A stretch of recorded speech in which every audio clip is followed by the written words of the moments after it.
皆さんごきげんよう、上川薫です。今回取り上げる話題はウクライナ関連のニュースを更新していきます。地上波のテレビ放送では関連ニュースとしては大きな出来事しか取り上げられなくなっている昨今ですので、ぜひともこのチャンネルで情報の更新をしていってください。それでは今回取り上げる主な話題はこちらです。1、NATO 首脳会議。ウクライナに侵略するロシアに対する批判の言葉はこれまでも何度となく繰り返されてきました。それに加えて今回は中国に対する批判の言葉もより強く打ち出されてきました。ロシアは単独ではもはや戦争を遂行する能力に大きな問題点を抱えていますから、中国をいかに切り離すかが重要となります。今回の NATO 首脳会議における中国に対する牽制は大きな意味を持つことでしょう。2、インド・ロシア首脳会談が行われました。プーチン大統領にとってインドが様々な資源を買ってくれるのは嬉しいのですが、しかし一方においてインドもしたたかな外交で確実に利益をかっさらおうとしています。3、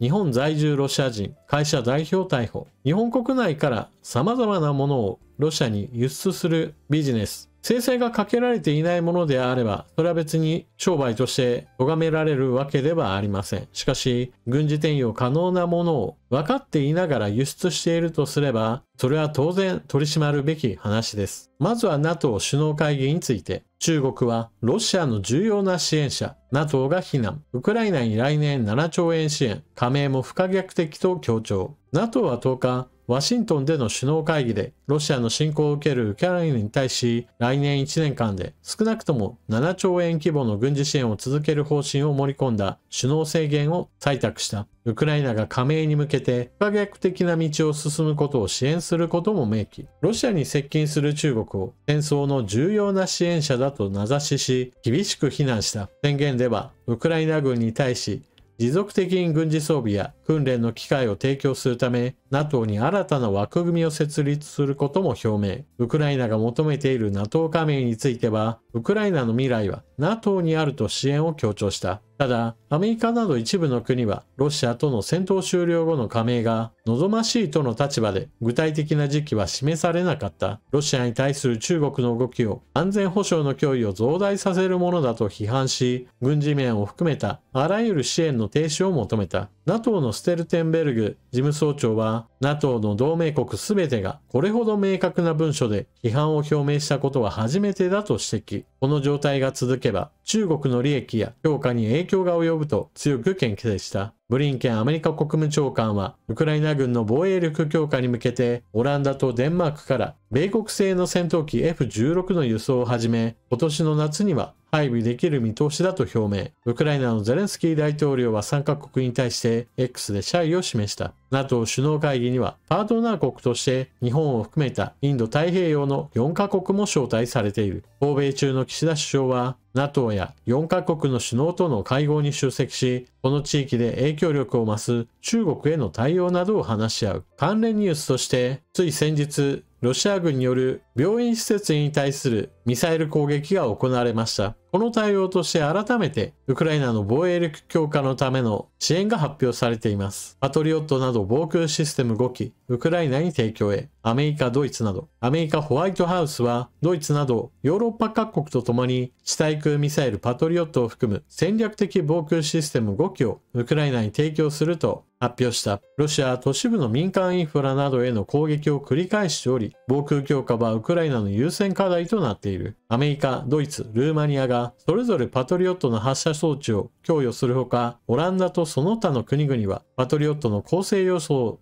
提供し、一つの発射装置として使えるようにする。アメリカやドイツなどは声明で、年内にさらなる防空システム提供の発表を目指しているという。そして、日本はどのようなウクライナ支援をしているか。軍事装備品については基本的には送らないとしているものですから、現在の日本の支援は経済人道支援に限られています。ウクライナへ日本から4台の地雷除去機、キーウ郊外で引き渡し式。ロシアによる軍事侵攻が続くウクライナでは、広い範囲に埋められた地雷の除去が課題となる中、首都キーウ郊外で日本が供与する地雷除去機の引き渡し式が行われました。式典には、ウクライナのクリメンコ内相や松田駐ウクライナ大使などが出席しました。松田大使は、地雷のない安全な土地は自宅を追われた人々が戻るためにも、強靭な社会と経済を再構築するためにも必要な前提条件だと述べ、地雷除去を支援する意義を強調しました。今回引き渡されたのは、山梨県のメーカーが建設用重機の製造技術を生かして製作したものなど、合わせて4台の地雷除去機です。日本はこれまで国際協力機構を通じて、ウクライナ側に地雷の探知機などを供与してきましたが、地雷除去機の引き渡しは今回が初めてです。ウクライナではロシアによる軍事侵攻が続く中、広い範囲に埋められた地雷による被害が市民にも相次いでいて、非常事態庁によりますと、先月下旬までに地雷などの爆発物により死亡した人は298人に上るということです。ウクライナの非常事態庁などは、日本や欧米各国、国際機関による資金や機材の支援を受け、およそ2000人を投入して除去を進め、今年4月までに地雷などの爆発物78万個を処理したとしています。ただ、ウクライナ内務省の高官は、国土の2割を上回る14万平方キロメートル以上に地雷が残っている可能性があると明らかにしました。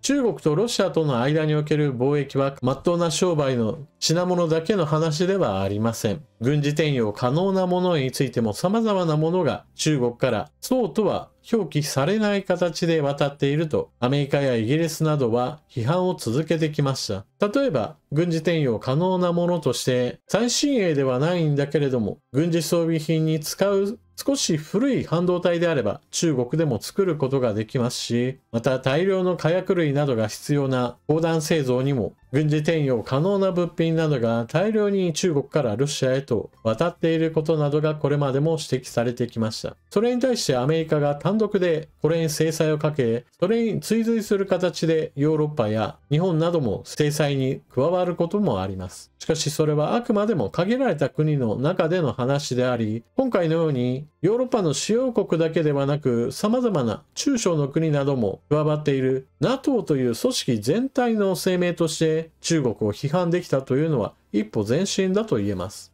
何しろ NATO に加盟している国の中には中国との経済的な交流が非常に深くなっていて、そして中国からの影響力が拡大しつつあるような国すらもあるわけです。中国としては一帯一路構想の中で特に東ヨーロッパに対する影響力拡大を目指しており、これらの国々も中国非難の内容について合意したというのであれば、これはやはり新たな展開へと踏み出したとも言えるわけです。ではなぜそのようにして中国との経済的な関係のも深い国々がある NATO 全体で中国を批判するようになったかといえば、それは結局のところ現在のロシアによるウクライナ侵略、その陰にロシア単体だけではなく、やはりそこに協力する中国の存在もまたヨーロッパにとっては非常に危険な存在だと認識されつつあるからです。そしておそらくバイデン大統領にとってはこのような NATO 全体での中国批判の展開へと持ってきたのは先々のことを考えてのことかもしれません。何しろ彼自身この後の大統領選挙に出れるかどうかすらもちょっとわからないし、出たとしても勝てるかどうかもかなり怪しいような状況ですから、 NATO 全体の意思としてロシアに対する批判と中国への批判というこの2つのレールをもうしっかりと整えておこうという意思もあるかもしれないのです。そして今回の NATO 首脳会議には岸田首相もお出かけしているのですが、日本国内ではこうした岸田首相がなんでそんな場に出るのかと批判的な声を上げている人たちもいます。しかし日本も軍事支援はしていないものの少なくとも侵略を行っているロシアに対する批判は行っており、ウクライナに対する経済人道支援なども行っています。そうした意味でこうした NATO との話し合いを持つ場も日本には重要な外交の場所となっています。今回 NATO が中国を含めて批判を展開したわけで、その中国の軍事的な脅威といったものは決してヨーロッパ各国にとっても遠いから無視していいようなものではないという認識、ここにまた日本もより多くの国々と協力関係を築く必要性があるわけです。ただ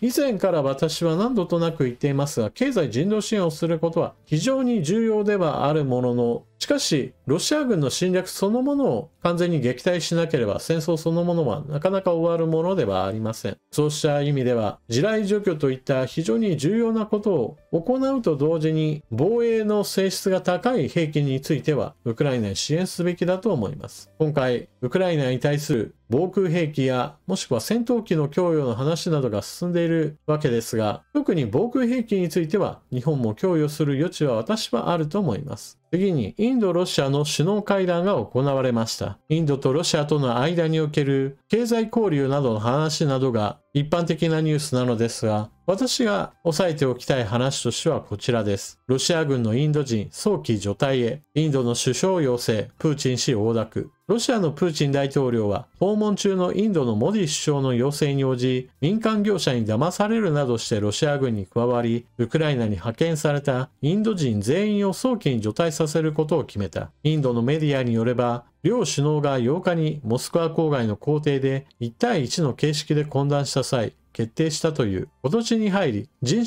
身売買ネットワークに海外で高額報酬の仕事があると釣られて、ロシア軍に入隊させられる問題が表面化。複数のインド人がウクライナの前線で死亡しており、入隊した若者が助けを求める動画が注目を集めた。ロシアが欧米から制裁を受けるなどして、国際的な立場が弱くなるのに合わせて、中国はロシアからの様々な資源を買い付ける際に価格交渉力の強さを生かして買い叩いてきました。それと同じようにして、インドのモディ首相もまた、ロシアに対しては自分たちの利益を最大化させる動きを強めています。今回モディ首相は、ロシアまで行ってプーチン大統領と首脳会談を行いました。その中では、ロシア産石油のさらなる購入枠拡大の話などを進めていたようです。インドはこれまでエネルギー資源といえば近場にある中東からの石油や天然ガス購入を行っていたのですが、ここ最近は遠いロシアから買った方が安くなるといったこともあって、より多くの石油を買い付けています。ただ、